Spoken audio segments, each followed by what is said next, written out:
Assalamualaikum warahmatullahi wabarakatuh. Selamat sore dan selamat datang di Asogi seri ke-167. Apa saja aku tanya Himpunan Onkologi Ginekologi Indonesia. Asogi merupakan webinar online series yang diselenggarakan oleh Hogi dan menjadi wadah diskusi seputar permasalahan dan kasus-kasus terkait onkologi ginekologi. Alhamdulillah seperti hari Rabu biasanya, saya Dr. Hoirunisa kembali hadir. Tentunya kita akan sama-sama berbincang-bincang dengan Asogi. Dan terima kasih juga kami aturkan untuk rekan sejawat dokter, SPOG, ginekolog onkologi, serta para guru besar yang tidak bosan-bosan mengikuti seri Asogi dari minggu ke minggunya. Dan tentunya selama 60 menit ke depan kita akan berdiskusi bersama para narasumber yang sudah berkenan hadir, yang sudah pakar di bidangnya. Dan topik bahasan sore ini adalah mengenai prosedur diagnostik pada penyakit trofoblast gestasional atau GTD dan neoplasia trofoblast gestasional atau GTN. Baik, izinkan saya menyapa terlebih dahulu para narasumber dan moderator yang sudah hadir. Yang pertama ada di sini Dr. Hendy Saud Maruli Tua Siagian, spesialis obstetri ginekologi spesialis onkologi. Beliau ini merupakan konsultan onkologi ginekologi di RSUD Sele Besolu, Kota Sorong. Selamat sore, Dr. Hendy. Selamat sore, Dokter Nisa. Selamat Terima sore, Dokter kasih. Haryadi, Dokter Taufan, Dokter Abi. Terima kasih Dokter Hendy sudah berkenan hadir So, dan narasumber kita yang kedua Dokter Abi Ria Mafi Bazar, spesialis obstetri ginekologi spesialis onkologi. Beliau ini merupakan konsultan onkologi ginekologi di RSUD Dr. Haji Abdul Muluk Lampung. Selamat sore Dokter Abi. Selamat sore Mbak Rinisa, selamat sore Dr. Hendi, selamat sore Dr. Haryadi, selamat sore Dr. Topan, selamat sehat semuanya. Baik, dan untuk diskusi kita pada sore hari ini akan dipandu oleh moderator kita, yaitu Dr. Haryadi Yuseran, spesialis obstetri ginekologi spesialis onkologi. Beliau ini merupakan konsultan onkologi ginekologi di Fakultas Kedokteran Universitas Lambung Mangkurat di RSUD Ulin Banjarmasin dan sekaligus beliau juga sebagai wakil sekjen HOGI. Selamat sore Dr. Haryadi. Selamat sore, Mbak Nisa. Sehat ya dok? Sehat, Alhamdulillah. Baik, terima kasih. Untuk seluruh peserta Asogi, jangan lupa untuk mengakses pelataran sehatnya, kemudian join Zoom dari awal sampai akhir, karena nanti presensi akan tercatat secara otomatis melalui sistem Zoom. Kemudian nanti pelataran sehat juga akan terverifikasi secara otomatis. Dan apabila ingin mengajukan pertanyaan, bisa mengajukan pertanyaan secara langsung dengan menekan tombol raise hand terlebih dahulu, atau bisa langsung menuliskan pertanyaannya di kolom Q&A yang sudah kami sediakan. Baik, saya tidak berpanjang-panjang, saya akan mengundang Wakil Sekjen Hogi yang kebetulan hari ini Dr. Haryadi juga sebagai moderator ya dok ya untuk memberikan sambutan untuk membuka acara Asogi kemudian melanjutkan sebagai moderator untuk memandu jalannya diskusi dan pemaparan kepada Dr. Haryadi Yuseran, spesialis obstetri ginekologi spesialis onkologi, kami persilahkan. Terima kasih, Dr. Herunisa. Selamat sore, selamat bergabung dalam acara ini. Biasa Ashogi ini sudah berlangsung cukup lama, sekarang sudah sesi 167. Selamat sore buat kepada dua pembicara yang hari ini sudah tadi diperkenalkan, Dr. Hendi Saud Maruli Tua Siagian, konsultan onkologi dari Sorong. Sekarang ini di Sorong ya, Dok ya? benar, Dok, lagi di Sorong, Dok. Aduh, luar biasa, Dok. Sehat selalu Main-main ya, ke Dok. sini, Dok. Ya, pernah ke sana satu kali aja saya, Dok. Siap, Baik, yang Dokter. kedua tadi sudah diperkenalkan Dr. Abi Riamavi Bazar dari Lampung. Ini kita berbeda pulau, satu dari Kalimantan, MC-nya dari Jawa, yang satu dari Lampung dan satu dari Irian. Luar biasa kita berkumpul hari ini. Baiklah, pertama-tama ini permohonan maaf dari Ketua Hobi yang tidak bisa membuka acara hari ini. Jadi biasa kita berbagi dalam acara ini untuk sejawat-jawat kita, khususnya yang ada di daerah, dengan prasarana yang ada, walaupun modal utama sekarang teman sejawat kita ini adalah USG. Nah, khusus judul hari ini saya kira ini penting dengan sarana prasarana. Mungkin kalau lengkap tidak begitu problem, dengan prasarana yang mungkin cukup, tidak terlalu lengkap dengan materi hari ini yaitu prosedur diagnostik pada penyakit trofoblast gestasional dan juga pada neoplasia trofoblastik gestasional. Saya kira ini hal yang mungkin cukup banyak di daerah juga didapatkan. Apa yang dilakukan, kapan harus dirujuk ke sentar khusus mola, ataukah mereka mendiagnostik cukup di tempat mereka dengan kemampuan mereka. Saya kira dua pakar ini bisa akan membantu kita dengan sedikit memberikan beberapa review tentang gambaran, dan mungkin yang penting nanti kita harapkan diskusi apa yang dari sejawat kita bergabung hari ini. Saya kira saya hari ini sekaligus membuka dan sekaligus sebagai moderator, tidak perlu panjang lebar. Saya kira kita mulai saja. Saya persilahkan mungkin kepada yang pertama Dr. Hendy Saud Maruli yang mungkin menyampaikan beberapa slide sebagai trigger kita semua untuk membuka wacana kita. Kepada yang bergabung hari ini, silahkan nanti kalau ingin bertanya, me- mengetik melalui chatnya, silahkan nanti saya akan membacakan dan akan menyampaikan pertanyaan-pertanyaan kepada kedua pakar yang akan presentasi hari ini. Saya persilahkan Dr. Hendy.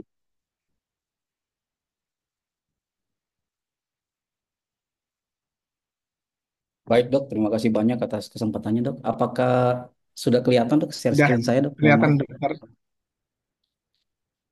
Baik, mohon izin Dokter Haryadi, Dokter Tovan, Dokter Abi, saya akan sedikit sharing ya mengenai prosedur diagnostik pada penyakit trofoblastik gestasional dan neoplasi trofoblas gestasional ya. Jadi penyakit trofoblastik ini sendiri merupakan suatu penyakit yang disebabkan karena terjadinya suatu fertilisasi yang abnormal ya, di mana penyakit trofoblastik ini sebenarnya secara umum pembagian yang paling sering dipakai adalah kita membagi atas dua, yaitu penyakit trofoblastik gestasional yang kita sering korelasikan sebagai keadaan yang jinak, yang terdiri atas dua, yaitu mola hidatidosa komplit dan mola hidatidosa parsial atau incomplete. Sedangkan bentuk malignan daripada penyakit trofoblastik ini yang paling sering kita temui yaitu koriokarsinoma, invasif mole, epithelial trophoblastic tumor, serta placental site trophoblastic tumor ya. Ini merupakan pembagian yang paling sering kita gunakan. Sedangkan untuk insiden sendiri di seluruh dunia itu didapatkan sekitar 1 dari 1.000 kehamilan dengan sekitar 3 kali lipat itu paling tinggi di daerah Asia dan Amerika Latin, terutama jika kita bandingkan di daerah Eropa dan Amerika Utara yang sangat rendah ya. Di Brasil itu dapatkan sekitar kejadian cukup tinggi itu 1 banding 200 sampai 400 kehamilan ya. Untuk faktor risiko sendiri terjadinya penyakit trofoblastik ini adalah yang pertama yaitu adalah reproduktif yang ekstrim ya. Jadi usia usia daripada kehamilan di mana didapatkan bahwa usia yang ekstrim di bawah 12 sampai 45 tahun itu memiliki kemungkinan untuk terjadinya penyakit trofoblastik yang lebih tinggi. Yang kedua itu adalah adanya riwayat daripada penyakit trofoblastik sebelumnya atau mola sebelumnya, di mana pada kasus yang kedua itu bisa terjadi peningkatan 1 sampai 2 kali 2%, serta keadaan nutrisi yang buruk pada wanita hamil. Pada beberapa penelitian didapatkan bahwa usia kehamilan di bawah 15 sampai 45 tahun ini merupakan suatu resiko yang sangat tinggi untuk terjadinya mola ya. Sedangkan untuk kejadian mola kedua itu didapatkan sekitar 1 sampai 2%, sedangkan untuk mola ketiga setelah 2 kali dapat riwayat mola itu meningkat sampai 15-20%, dan didapatkan histopatologi itu biasa ditemukan sama. Jadi biasanya mola itu ketika berulang itu molanya sama. Jadi kalau mola komplit, mola inkomplit. Sedangkan untuk bentuk keganasan daripada penyakit trofoblastik itu koriokarsinoma merupakan yang paling banyak ditemui, di mana koriokarsinoma ini memiliki suatu karakteristik yang sangat agresif ya dibandingkan eh, bentuk yang lain seperti mola invasif. Untuk kejadian daripada koriokarsinoma sendiri itu didapatkan sekitar 3.000 per 100.000 kehamilan di Eropa dan Amerika Utara, sedangkan di Asia itu didapatkan cukup tinggi sekitar 23 per 100.000. Faktor risiko terjadinya JTN sendiri mirip sama mola, yaitu usia daripada ibu ya. Sedangkan untuk bentuk PSTT dan ETT ini merupakan suatu bentuk yang cukup jarang di keganasan trofoblastik, dan paling sering merupakan suatu keganasan trofoblastik yang bukan disebabkan oleh suatu penyakit mola hidatidosa sebelumnya. Untuk insiden terjadinya PSTT didapatkan sekitar 1 dari 100.000 persalinan dengan insiden ETT itu sekitar 0,1 dari 100.000. Ketika kita menemukan suatu kecurigaan, suatu penyakit tromboblastik gestasional, maka penting untuk mencari korelasi antara riwayat persalinan atau kehamilan sebelumnya. Perlu kita melakukan juga pemeriksaan fisik secara eh, baik karena akan banyak temuan-temuan yang bisa kita dapatkan. Selanjutnya jangan lupa kita perlu untuk melakukan USG, baik USG transabdominal maupun transvaginal dengan menggunakan suatu Doppler di mana hal ini bisa menunjukkan karakteristik daripada penyakit tromboblastik tersebut. Sedangkan yang kita ketahui bersama bahwa penyakit tromboblastik ini memiliki suatu marker, tumor marker yang sangat sensitif, yaitu beta HCG, sehingga kombinasi daripada pemeriksaan klinis, anamnesis, dan USG itu harus kita kombinasikan dengan beta HCG yang merupakan suatu eh, pemeriksaan yang sangat sensitif terhadap diagnosis suatu penyakit tromboblastik. Untuk pemeriksaan Doppler sendiri itu perlu kita lakukan untuk kita memastikan bahwa tidak adanya kehamilan di samping suatu penyakit tromboblastik yang kita temui. Selain itu kita untuk mengukur ukuran daripada uterus serta volume serta kita melihat ada tidaknya invasi ke miometrium. Pada gambaran komplit mola biasanya kita dapatkan adanya gambaran multiple kistik atau vesikuler yang berbentuk heterogen dengan gambaran snowflake storm ya, gambaran khasnya, di mana kita juga dapatkan diameter daripada multiple kistik ini sekitar 1 sampai 30 mm. Sedangkan untuk partial mole, tentu kita akan dapatkan adanya gambaran embrio. Biasanya embrionya tidak berkembang dan kita akan dapatkan gambaran residual yang terisi oleh gambaran kistik atau gambaran anechoic tadi. Beta HCG merupakan suatu pemeriksaan yang sangat penting dalam mendiagnosis penyakit tromboblastik maupun keganasan tromboblastik sehingga memang pemeriksaan beta HCG ini harus dilakukan pemeriksaan sebelum kita melakukan penanganan daripada penyakit tromboblastik. Sedangkan kontrol daripada beta HCG ini pun diperlukan untuk mendiagnosis apakah suatu bentuk penyakit tromboblastik ini berkembang menjadi ganas atau tidak. Dikatakan bahwa pasien postmolar yang mengalami remisi daripada mola hidatidosa itu harus kita lakukan pemeriksaan beta HCG secara rutin hingga mendapatkan hasil normal dan lakukan evaluasi sampai setidaknya 6 bulan. Untuk kejadian daripada GTN sendiri yang terjadi pasca mola hidatidosa didapatkan bahwa kejadiannya cukup tinggi pada kasus complete mole yaitu sekitar 20%, sedangkan untuk partial mole didapatkan kejadian daripada GTN ini sekitar 4%.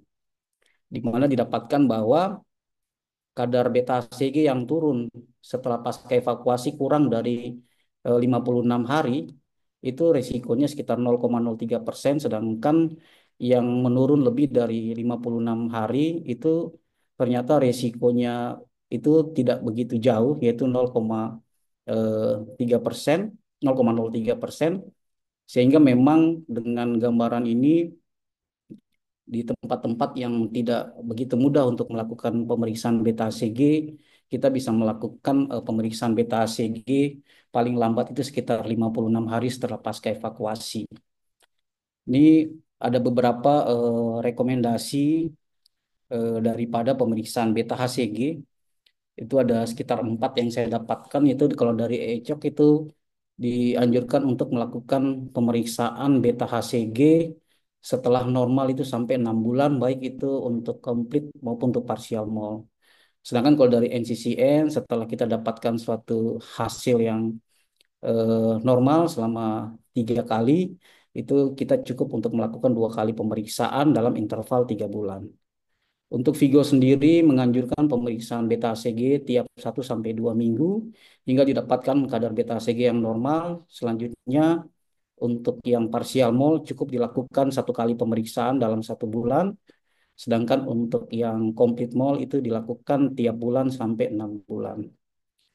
Kalau dari guideline New England Trophoblastic Disease Center, itu mereka menganjurkan untuk melakukan pemeriksaan beta HCG setelah kadar normal itu 1 kali untuk yang eh, partial mole, sedangkan untuk yang complete mole dilakukan pemeriksaan tiap bulan selama 3 bulan.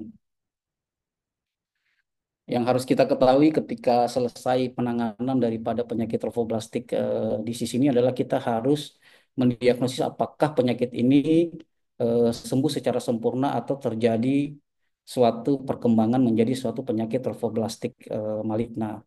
Di mana kalau kita lihat dari Vigo WHO kriteria itu didapatkan bahwa ketika pasien dengan pasca mola itu jika didapatkan kadar beta HCG yang eh, sama atau tidak turun itu di mana 10% pada 4 kali pemeriksaan selama 3 minggu itu pada hari ke-1, 7, 14, 21 itu kita sudah curiga bahwa ini suatu perkembangan daripada penyakit trophoblastik menjadi penyakit trophoblastik maligna.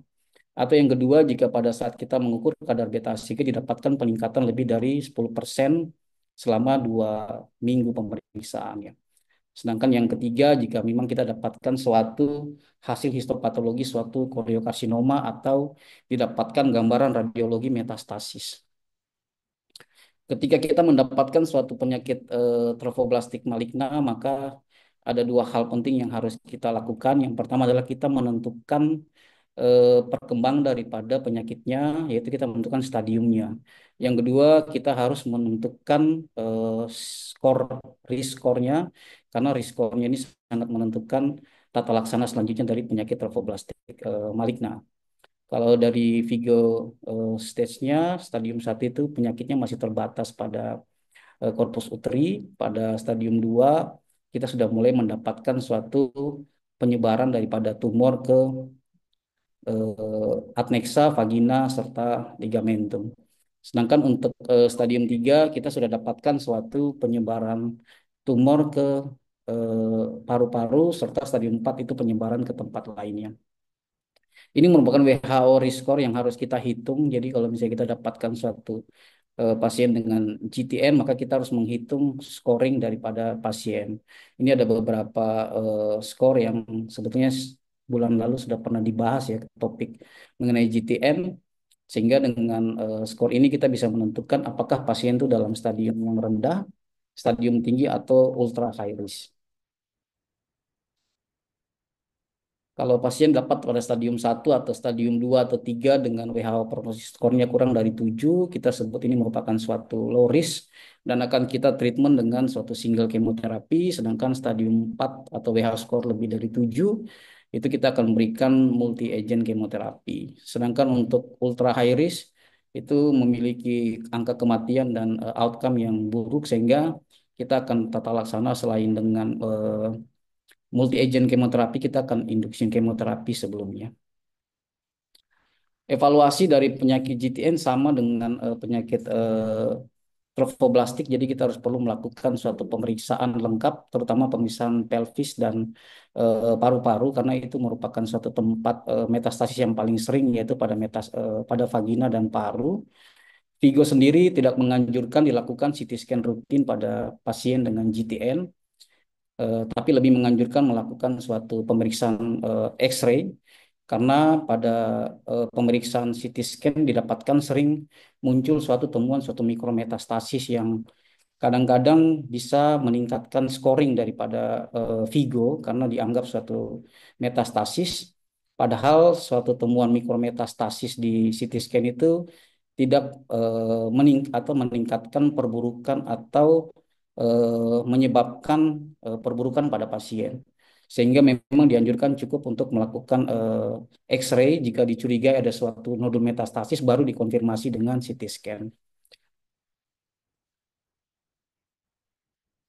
Kita perlu juga melakukan pemeriksaan laboratorium lengkap karena ini berhubungan dengan eh, keadaan pasien serta komplikasi yang didapatkan termasuk pemeriksaan kadar tiroid yang perlu kita lakukan.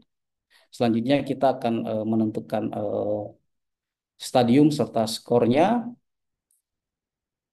Nah, ini mungkin terakhir, dokter, ada satu keadaan yang sering kita temui yang kita sebut Quiescent GTD, di mana kita dapatkan suatu gambaran pasca penyakit tromboblastik maligna, tapi tidak didapatkan suatu temuan penyakit. Jadi secara imaging kita dapatkan no evidence disease, tapi secara pemeriksaan beta HCG itu kadar beta HCG-nya tidak pernah turun di bawah normal. Jadi dia bertahan, rata-rata itu bertahan sekitar 50 sampai 100 pada 3 bulan pemeriksaan. Keadaan ini kadang-kadang menyulitkan kita apakah kita akan menganggap ini sebagai suatu GTN sehingga perlu di kemoterapi atau kita perlu melakukan pemeriksaan lanjutan. Jadi keadaan Gleason GTD ini eh, sering disebabkan karena adanya eh, slow growing daripada sinsitiotrofoblast yang akan memproduksi kadar beta HCG yang rendah. Nah, biasanya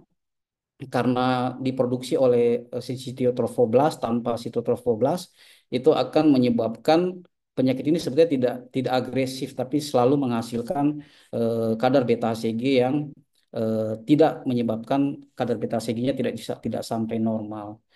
Nah, ini Quiescent GTD ini pertama kita harus membedakan dulu apakah ini betul-betul suatu keadaan Quiescent GTD atau merupakan suatu false positif. Jadi ada dua cara sebetulnya untuk kita melakukan tata laksana pada keadaan seperti ini. Yang pertama kita lakukan pemeriksaan HCG pada urin karena pada Quiescent GTD kalau kita lakukan pemeriksaan HCG pada urin itu akan didapatkan hasilnya negatif karena heterofil antibody itu cukup besar sehingga tidak akan tersekresi di urin.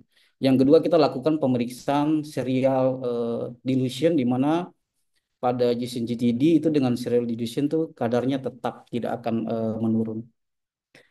Sebetulnya kalau kita punya pemeriksaan yang ideal itu kita bisa lakukan pemeriksaan yang namanya hyperglycosylated HCG di mana hyperglycosylated HCG ini sangat sangat spesifik terhadap suatu keganasan yang disebabkan oleh GTN.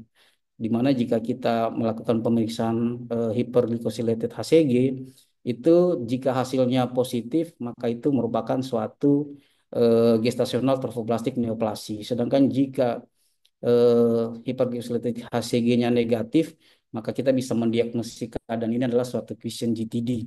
Nah, ini beberapa penelitian dikatakan bahwa jika didapatkan suatu apa Quiescent GTD itu sepertinya kita tidak perlu melakukan kemoterapi. Ada beberapa cut off yang diambil oleh beberapa peneliti di mana kalau Argawal dan kawan-kawan itu menganjurkan untuk melakukan kemoterapi jika selama 6 bulan didapatkan hasilnya itu di atas 345. Sedangkan Cole et al. Itu menganjurkan kemoterapi dilakukan jika eh, beta HCG-nya meningkat di atas 3.000. Selain kriteria di atas, jika kita melakukan kemoterapi itu tidak akan memberikan efek pada penyakitnya. Ini mungkin sedikit summary daripada bahan kita hari ini. Jadi jika kita curiga suatu penyakit tromboblastik, maka kita perlu melakukan suatu ultrasonografi karena dengan ultrasonografi kita akan dapat melihat suatu gambaran yang khas dari suatu penyakit tromboblastik. Tidak lupa kita perlu untuk melakukan pemeriksaan beta HCG karena beta HCG ini merupakan suatu marker yang sangat spesifik pada penyakit tromboblastik yang kita perlukan untuk diagnostik maupun untuk evaluasi pasca pengobatan. Selanjutnya dapat kita lakukan suction kuretase dengan dibimbing oleh ultrasonografi. Selanjutnya kita akan mengirim jaringan ke patologi anatomi untuk mendapatkan diagnostik apakah ini suatu mola hidatidosa komplit atau mola hidatidosa parsial.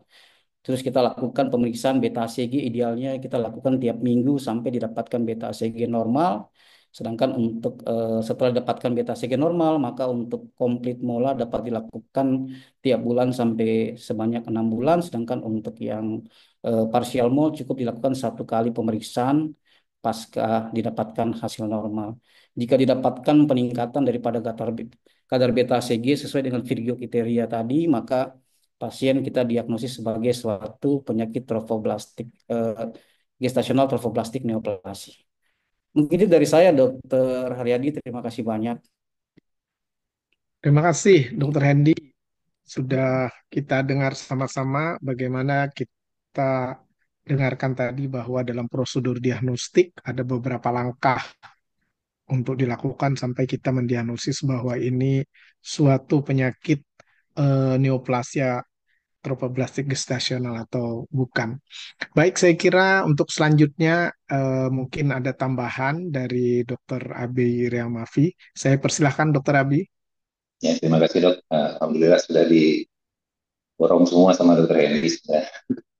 Jadi ini mungkin saya hanya akan memberikan beberapa tambahan saja dok. Di sini share screen. Mungkin suaranya Dr. Abi kurang begitu jelas, Dok. Maaf, apa saya? Oh iya, halo dok. Sudah jelas belum dok? Oke, Kira-kira dok? oke. Ya, ya, ya. Sekarang sudah jelas. Sudah jelas ya dok? Ya, Iya dok. sudah, Dok.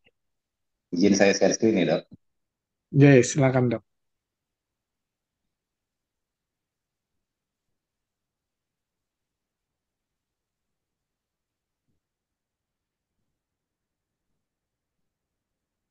Apakah sudah terlihat dok? Ya, sudah terlihat, Dok. Ingat ya dok. Sebagian besar tadi sudah semuanya dipaparkan oleh dokter Hendy dok. Mungkin ini cuma tambahan saja mengenai diagnostik prosedur dari GTD dan GTN. Seperti diketahui tadi, sudah dijelaskan juga bahwa garis besar kelompok besarnya itu adalah GTD, gestational tromboblastic disease, di mana itu merupakan sebuah grup heterogeneous yang dikarakteristik dengan proliferasi abnormal dari jaringan tromboblastik.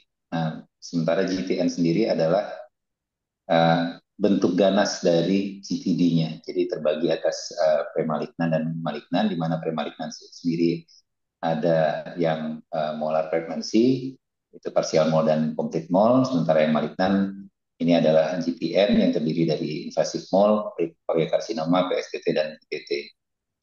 Epidemiologinya sendiri, insidensi dari gestational trophoblastic disease itu 1 sampai dalam 500 sampai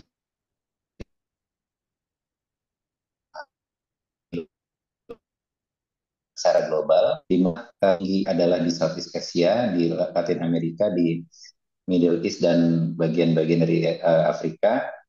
Sementara untuk GTN sendiri dia sebenarnya bisa terjadi dari semua jenis kehamilan, namun dia khusus untuk pada kehamilan mola, GTN terjadi dari 15 sampai 20% dari kehamilan mola dan 0,5 sampai 5% dari parsial mole.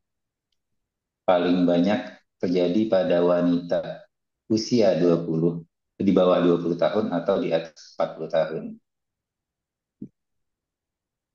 Kenapa kita wajib menegakkan diagnosis sebaik mungkin? Karena diagnosis yang akurat akan dapat menentukan regimen kemoterapi yang paling efektif untuk GTN sendiri.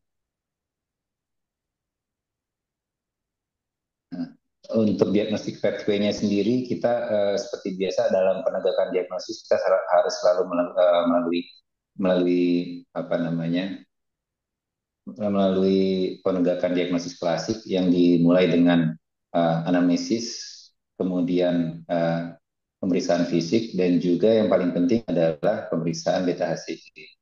Kemudian untuk pemeriksaan penunjang lainnya kita melakukan imaging, citraan, menggunakan transvaginal ultrasound dan ronsen toraks, dan apabila terdapat indikasi bisa kita tambahkan pemeriksaan CT scan, kemudian MRI, PET, dan histopatologi apabila dilakukan operasi. Untuk analisis sendiri harus di riwayat kehamilan yang mendetail, termasuk juga gestasinya, usia gestasinya, kemudian gejala-gejala lain.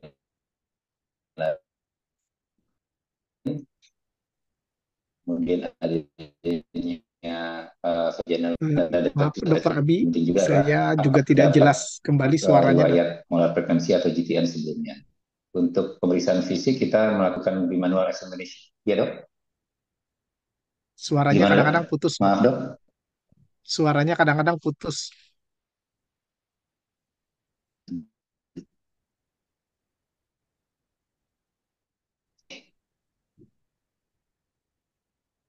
Mungkin yang lain, Dokter Hendy, suaranya putus-putus juga, Dok, mendengarnya. Benar dokter, agak putus-putus dok. Ya, putus-putus, Dokter Abi.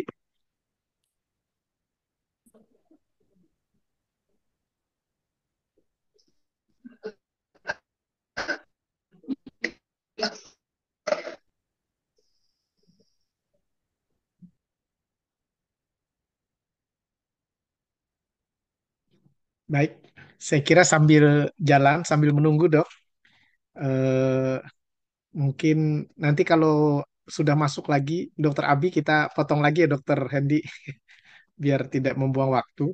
Kebetulan ada yang bertanya, mungkin masalah sinyal saja. Mungkin di kolom Q&A ini ada pertanyaan, Dokter Hendy. Dalam setting pasien BPJS pos evakuasi GTD, kapan saja sebaiknya kita lakukan pemeriksaan beta HCG supaya tidak terjadi miss dalam follow up-nya menjadi GTN gitu. Mungkin saya persilahkan dokter. Ini di era BPJS nih ceritanya dokter. Iya Silakan dok. dok. Terima kasih banyak dok. Jadi memang kalau bicara setting BPJS berarti ya kita harus apa, menyesuaikan dengan keadaan rumah sakit kita ya. Memang kalau idealnya kan kita lakukan tiap minggu, tapi tidak mungkin ya. Mungkin tadi ada satu jurnal yang saya tampilkan itu ternyata penelitian dia bahwa jika kita lakukan pemeriksaan dengan jarak evakuasi selama 56 hari ternyata tidak berbeda bermakna angka apa kejadian atau perburukan pasien ya. Jadi mungkin itu bisa dipakai.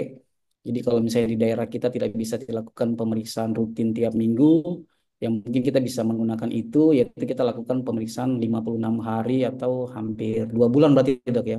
Hampir 2 bulan atau Hmm. 8 minggu pasca eh, evakuasi. Walaupun memang kalau kita lihat daripada kriteria GTN dari Vigo WHO itu sebetulnya tidak memenuhi standar ya kan kita harus pakai data tiap minggu. Tapi itu mungkin yang bisa dipakai. Itu juga yang sering saya pakai di Sorong dok. Jadi karena di sini fasilitas untuk melakukan pemungutan beta HCG juga terbatas. Jadi biasanya Hmm. lakukan evaluasi dengan menggunakan pemeriksaan klinis dan ultrasonografi. Nanti untuk kontrol beta HCG-nya kalau tidak ada masalah kami lakukan pada 8 minggu pasca evakuasi. Nanti akan kita ulang pada pada minggu ke-12. Begitu mungkin dokter dari saya. Baik, baik. Terima kasih. Makasih dok. Maaf, Dokter Abi tadi agak Mohon, putus. Ya, ambil waktu untuk diskusi sedikit, nanti kita kembalikan lagi. Saya kembalikan ke Dokter Abi, silahkan dok. ya dok, mohon maaf tadi ininya jelek Ya dok. dok, Sinyalnya jelek dok. Boleh saya lanjut lagi dok ya? silakan, silakan dok, silakan dok. Iya dok. Tadi sampai Sudah sampai jelas, ke sudah terlihat dok? Belum. jelas, jelas dok. Sudah jelas ya dok ya?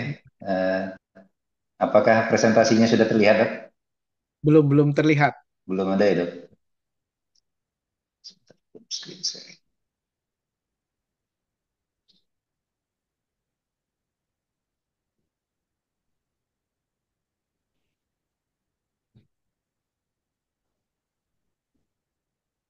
Sudah terlihat dok? Mohon maaf dok. Oke, sudah terlihat dok. Screen sharing saya, ya dok ya. Saya mohon maaf, saya lanjutkan karena tadi terputus sinyalnya jelek.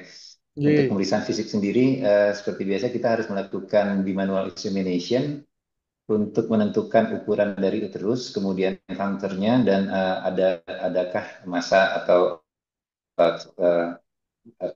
nyeri di adneksa. Kemudian kita juga melihat apakah ada pendarahan atau adanya pengeluaran dari uterus, dan kemudian harus dilakukan pemeriksaan sistemik secara lengkap untuk melihat apakah ada tanda-tanda metastasis, terutama pada paru-paru di kotak liver atau abdomen. Nah, secara klasik dulu kita kenal dengan istilah ABES ya, dok, ya, dengan kriteria akustasi sound.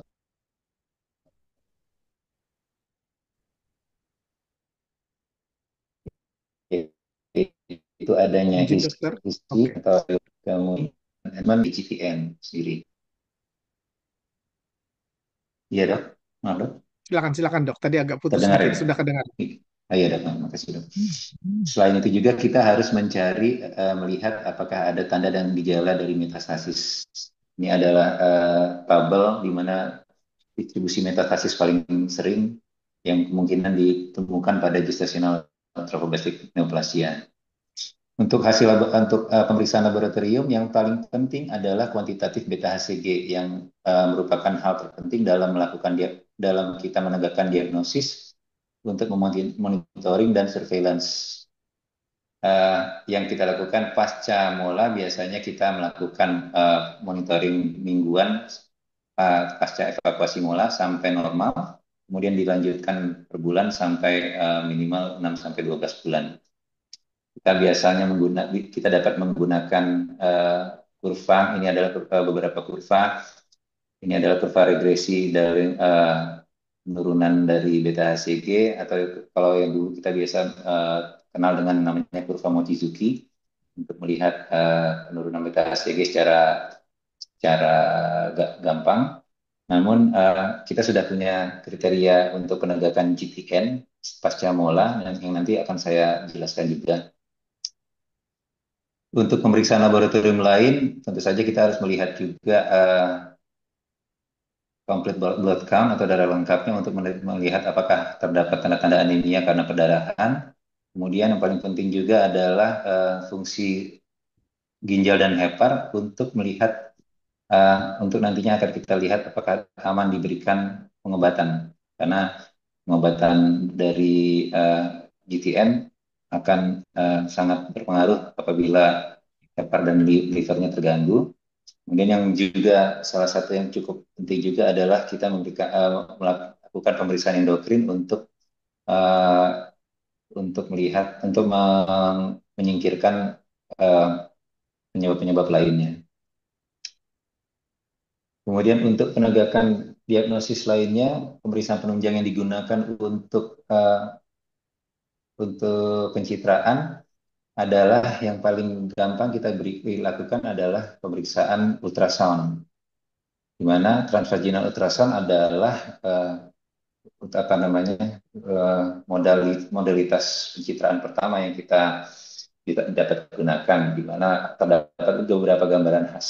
Ya, kalau seumpamanya yang biasa kita ketahui bahwa kalau kita mendapatkan gambaran USG pasien hamil dengan gambaran snowstorm appearance atau adanya dulu honeycomb appearance, itu kita mungkin curiga suatu kehamilan komplit mole. Sementara pada partial mole kita juga dapat menemukan adanya suatu fetal parts.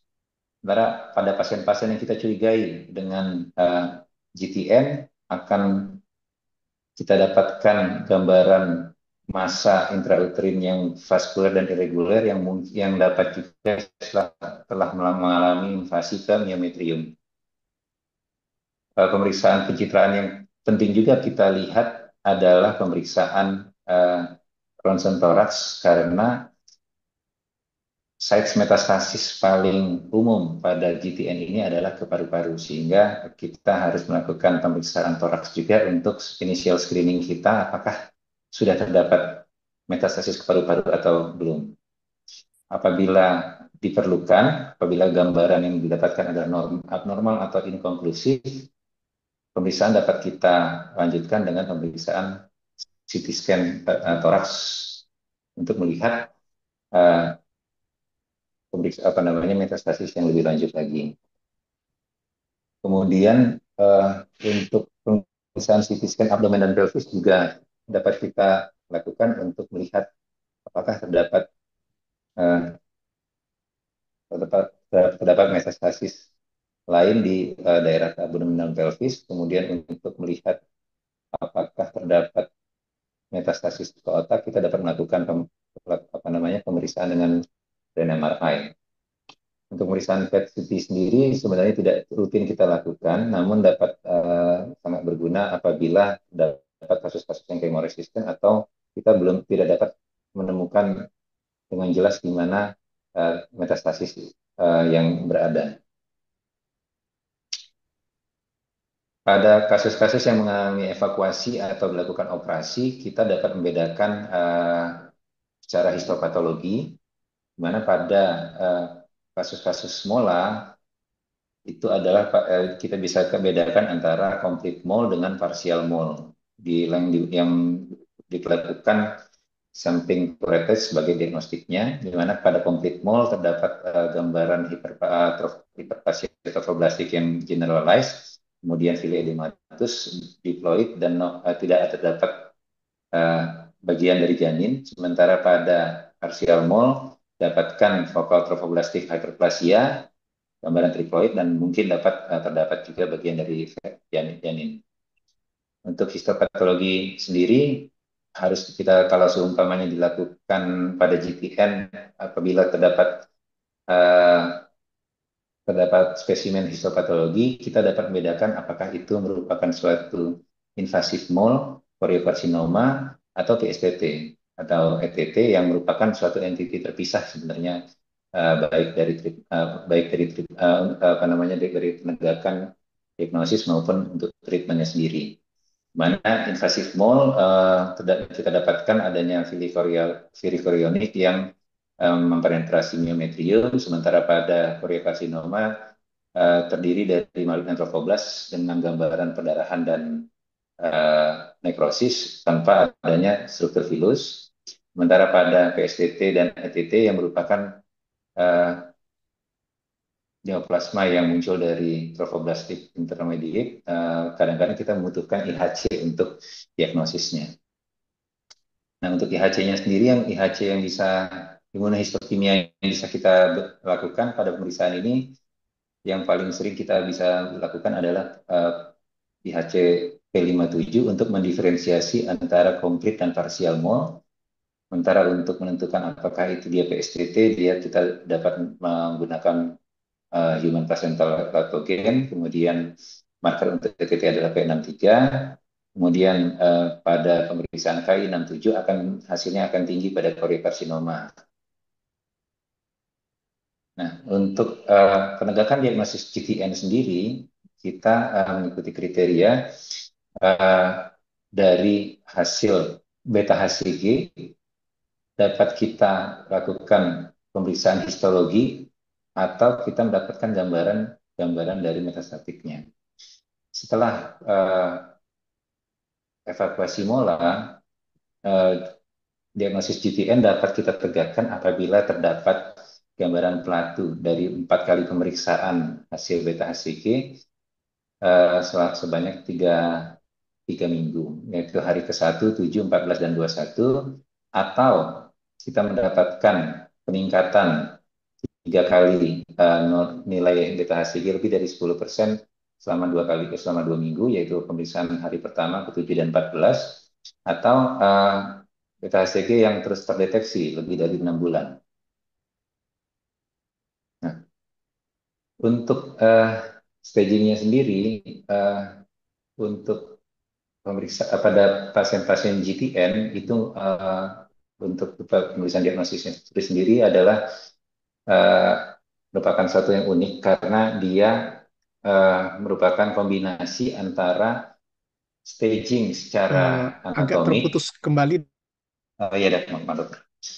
Untuk diagnosis GTN sendiri kita harus mengkombinasikan. Maaf dok, sudah bagus dok?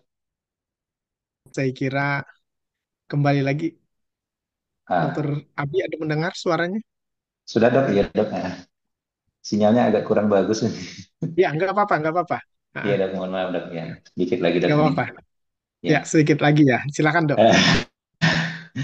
Untuk diagnostik pada GTN ini kita mengkombinasikan antara staging secara anatomis dan prognostik scoring sistem secara yang dikeluarkan oleh Vigo. Kenapa demikian?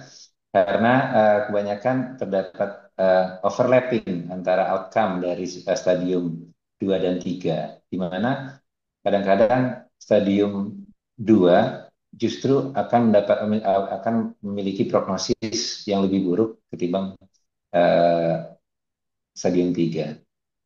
Jadi kita menggunakan adanya staging secara anatomis yang tadi sudah dijelaskan oleh Dr. Hendy, di mana stage 1 adalah penyakit yang masih hanya terbatas pada corpus uterus, kemudian pada stage 2 di luar uterus tapi terbatas pada struktur genital, contohnya pada adnexa, vagina, atau ligamentum latum. Dan stage 3 adalah ITN yang bermetastasis ke paru-paru, baik apakah sudah terdapat maupun belum terdapat penyebaran ke trakus genitalis di luar uterus. Kemudian stage 4 adalah metastasis di tempat lain. Ini adalah prognostic scoring index yang tadi sudah juga dijelaskan, di mana ini akan mendapatkan nilai prognostik untuk nantinya akan digunakan dalam pengobatan GTN itu sendiri. Apabila dia mendapatkan nilai kurang dari 7 atau 6 ke bawah, itu kita masukkan ke low risk. Kalau dia lebih dari 7, dia masukkan ke high risk. Dan apabila ada juga pembagiannya, kalau dia nilai 13 ke atas, kita bisa masukkan ke ultra high risk. Mana pada pasien-pasien dengan low risk, kita akan memberikan single agent terapi, kemudian pada pasien-pasien yang high risk, kemudian lebih dari 7, kita akan memberikan multiple agent chemoterapi, dan ultra high risk, kita akan memberikan salvage terapi. Terapi akan kita berikan sampai nilai beta HCG normal, kemudian ditambah 2-4 siklus konsolidasi. Berbeda dengan karsinoma, untuk kasus-kasus PSTT dan ETT itu biasanya kita memilih modal operasi sebagai terapi, karena biasanya PSTT dan ETT tidak terlalu sensitif terhadap kemoterapi. Untuk follow up-nya, semua pasien GTN harus dilakukan follow up mingguan sampai mereka normal 3 minggu berturut-turut, kemudian tiap bulan sampai normal sampai 12 bulan berturut-turut. Take home message-nya adalah diagnosis yang dini meningkatkan outcome dan preservasi dari fertilitas, kemudian serial BTHCG merupakan kunci dari deteksi dan follow up. Apabila didapatkan histologi dan pemeriksaan imaging dapat menegakkan diagnosis dan menentukan untuk terapi, dan klasifikasi yang klasifikasi yang tepat akan menentukan prognosis dan strategi pengobatan pada GTN ini sendiri. Terima kasih atas perhatiannya. Assalamualaikum warahmatullahi wabarakatuh. Waalaikumsalam, Dr. Abi. Yeah. Baik, tadi mungkin sudah kita dengarkan sama-sama. Kita masih punya waktu sekitar 11 menit. Mudah-mudahan kita bisa saling berbagi kepada sejawat yang hari ini dapat bergabung. Silahkan kalau ingin bertanya kepada kedua pembicara. Saya mungkin bacakan, ini ada pertanyaan kedua. Ini ingin bertanya dokter, bagaimana pasien yang lost follow up pasca evakuasi mola, pasien tidak memiliki keluhan klinis dan USG dalam batas normal. Masih perlukah pemeriksaan beta HCG atau bagaimana? Saya kira mungkin ke Dokter Abi mungkin ya, tadi ada sudah dijawab oleh, nanti bisa ditambahkan kepada Dokter Hendy. Persilakan dok. Iya dok, terima kasih dok. Uh, Kalau menurut saya dok, karena kita tetap harus menyingkirkan apakah terjadi suatu GTN pasca mola, menurut saya kita tetap harus melakukan pemeriksaan beta HCG. apabila kita mendapatkan pasien loss follow up pasca evakuasi, apabila kita tidak uh, kalau kita agak sulit melakukan pemeriksaan beta HCG di daerah saya agak sulit dok kalau kita melakukan pemeriksaan beta HCG soalnya dok. Mungkin yang pertama kali bisa kita lakukan adalah kita berikan pemeriksaan PP test terlebih dahulu dok. Kita lakukan pemeriksaan PP test terlebih dahulu. Jadi tergantung dari berapa lama dia loss follow up dari uh, dari evakuasinya. Kan kalau kita mengikuti kurva Masuzuki kan harusnya dalam 3 bulan seharusnya dia sudah tidak tidak terdeteksi lagi beta HCG dok. Harus normal beta HCG-nya dok. Apabila memang ternyata memang masih positif, baru kita dapat lanjutkan ke pemeriksaan beta HCG dok. Menurut saya seperti itu dok. Baik, terima kasih dokter. Ini jadi menarik jadinya nanti pemeriksaan beta HCG di apakah bisa mengkonversi dengan pemeriksaan PP test. Jadi menarik. Saya kira tidak apa-apa kita diskusi. Mungkin buat sejawat di tempat dokter aja yang sudah ada onkolognya masih sulit pemeriksaan beta HCG. Apalagi sejawat-sejawat kita yang lebih ke dalam lagi.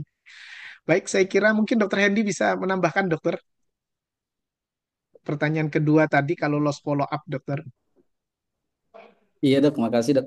Saya setuju dok sama Dokter Abi dok. Jadi memang kalau kita lihat tentang apa penyakit tromboblastik ini kan beta HCG merupakan suatu marker yang sangat spesifik ya. Jadi memang hampir seluruh guideline yang ada itu pasca evakuasi daripada penyakit tromboblastik itu yang diminta follow up-nya itu adalah beta HCG ya karena memang sangat-sangat spesifik. Jadi kalau misalnya kita dapatkan satu pasien pasca mola dengan loss follow up ketika idealnya kita temui maka beta HCG merupakan suatu prioritas untuk diperiksa ya dok karena bagaimanapun kalau kita melakukan pemeriksaan radiologi secara menyeluruh itu kan sebetulnya menyita biaya yang mahal sebetulnya dok ya.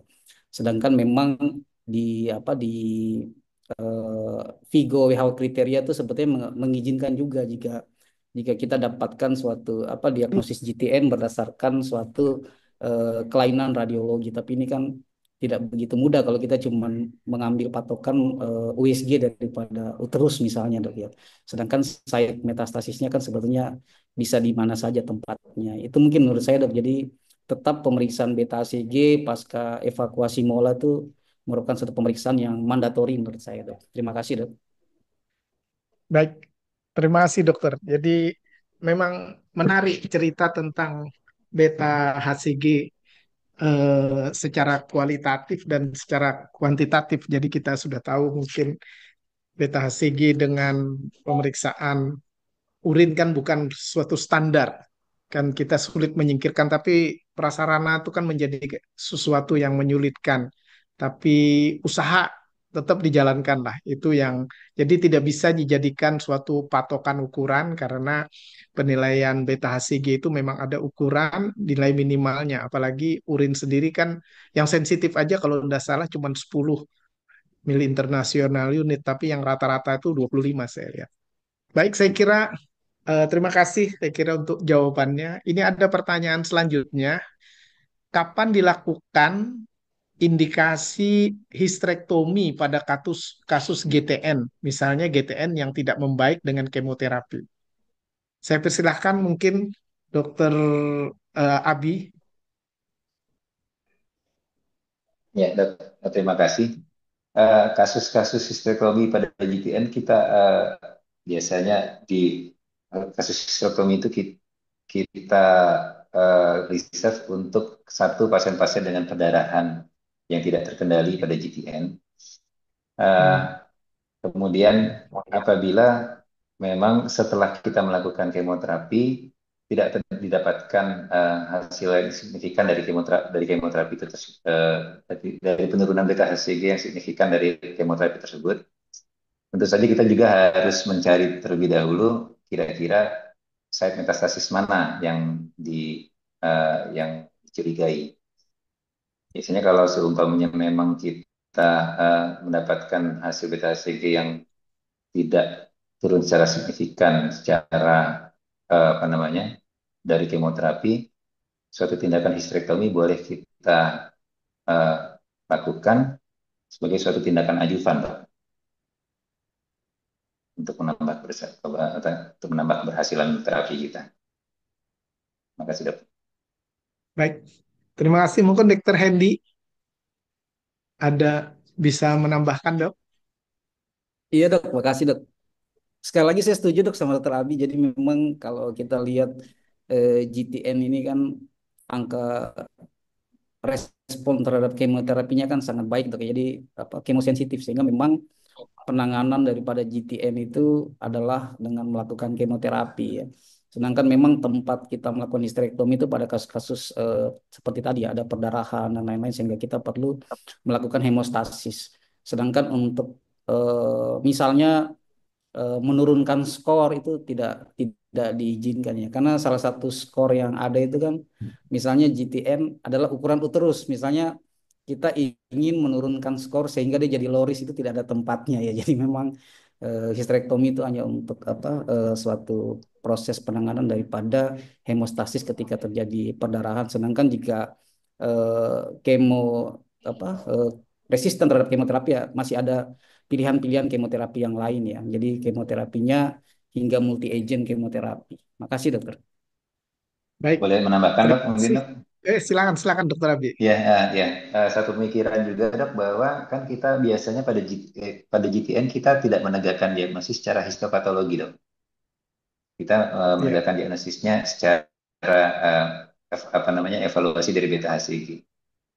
Nah, kita punya eh, suatu entiti bernama PSTT dan ETT yang juga mungkin tidak kemosensitif, Dok. Jadi apabila kita mendapatkan suatu GTN yang tidak kemosensitif, mungkin kita juga bisa berpikir bahwa itu adalah suatu PSDT atau ETT yang memang terapi primernya adalah suatu histerektomi gitu, Dok. Gitu. baik dokter, terima kasih. Ini ada dari peserta berpendapat dari Dokter Indri Budiarti. Tadi kita berdiskusi tadi tentang serum, beta HCG dan urin. Memang pendapat dari Dokter Indri saya setuju di sini dikatakan bahwa pemeriksaan serum beta HCG biasanya dapat dilakukan di laboratorium yang ada di kota kabupaten. Ya setidaknya harus diupayakan untuk dilakukan. Toh pemeriksaan ini juga periodik. Saya kira setuju ya. Jadi banyak faktor memang itu yang sensitif untuk menilainya, tapi kadang-kadang kendalanya juga finansial karena cukup mahal, mungkin di tempat juga tidak ada. Jadi beberapa faktor memang jadi perhatian. Apalagi di zaman BPJS ini juga rumah sakit kadang-kadang ada kendali mutu dan kendali biaya. Kita berbicara ilmiah, kita bicara mutu dalam melakukan pelayanan, ternyata kendali biaya dari rumah sakit itu juga menjadi problem sehingga berstrategi semualah apa yang kira-kira bisa jadi ilmiah. Saya kira ini sudah waktu mau selesai. Mungkin saya berpendapat juga tentang histerektomi. Tadi kita sepakat semua histerektomi dilakukan pada PSTT, mungkin perdarahan. Jadi ada jurnal juga yang mengatakan bahwa yang kemoresisten itu salah satu tempatnya adalah histerektomi yang mungkin dia tidak pernah remisi pada tempat tertentu sehingga dia tidak pernah dalam keadaan normal. Kedua, jurnal juga ada menyebutkan saya lupa jurnal dari mana itu yang menyebutkan bahwa histerektomi itu bukan menjadikan model utama karena prognostiknya tidak berubah. Tetapi ada penelitian yang mengatakan histerektomi itu mengurangi siklus daripada kemoterapi yang diberikan. Jadi ada indikasi-indikasi tertentu, tapi kalau ditanya prognosisnya tidak merubah kalau hanya untuk dilakukan histerektomi. Saya kira itu mungkin waktu kita sudah habis sampai jam 7 berapa nih? Sudah waktunya 1 jam, saya kira tidak terasa. Mudah-mudahan diskusi kita ini bisa berguna buat sejawat kita semua yang ada di daerah khususnya, yang mungkin kesulitan dalam melakukan diagnosis, mungkin dengan berbagi ini. Sedikit saya menyimpulkan dari topik kita hari ini tentang prosedur diagnostik pada GTN dan GTD. Jadi pada dasarnya tadi sudah disampaikan bagaimana anamnesis kita, diagnosis secara klinis yang minimal kita dapatkan, Beta HCG adalah suatu laboratorium yang mendukung, bahkan kalau melakukan tindakan kita melihat juga fungsi ginjal, fungsi hati, fungsi tiroid, dan yang paling penting adalah modal kita utama USG. Sehingga kalau sudah dapat itu semua, kita bisa mendapatkan suatu scoring bagaimana nanti kita melakukan suatu treatmentnya.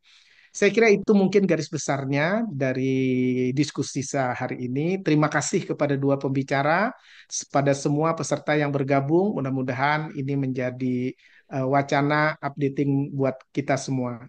Saya kira itu terima kasih. Salam sehat semua buat kedua pembicara dan seluruh peserta yang ada di sini.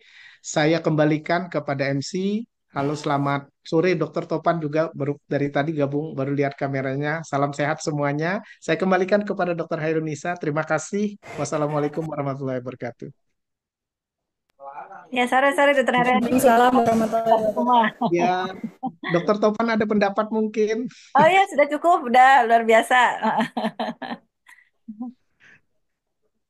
Baik, terima kasih banyak dan apresiasi setinggi-tingginya untuk para narasumber dan moderator kita sore hari ini. Terima kasih Dr. Haryadi, Dr. Hendy, Dr. Abi, ada Dr. Tovan juga terima kasih. Rasanya sudah diresume sangat lengkap tadi oleh Dr. Haryadi. Dan kami ingatkan kembali untuk kepada para peserta mengecek secara berkala akun pelataran sehatnya, kemudian bisa menyelesaikan pembelajaran sampai batas waktu hari Jumat. Dan jangan khawatir untuk yang ketinggalan join Asogi bisa mengakses full videonya di akun YouTube Asogi. Begitu juga dengan seri-seri sebelumnya. Baik, terima kasih banyak atas perhatian dan atensi seluruh peserta Asogi. Sampai jumpa di Asogi seri berikutnya. Kami izin undur diri. Wassalamualaikum warahmatullahi wabarakatuh. Waalaikumsalam. Terima kasih, Dok.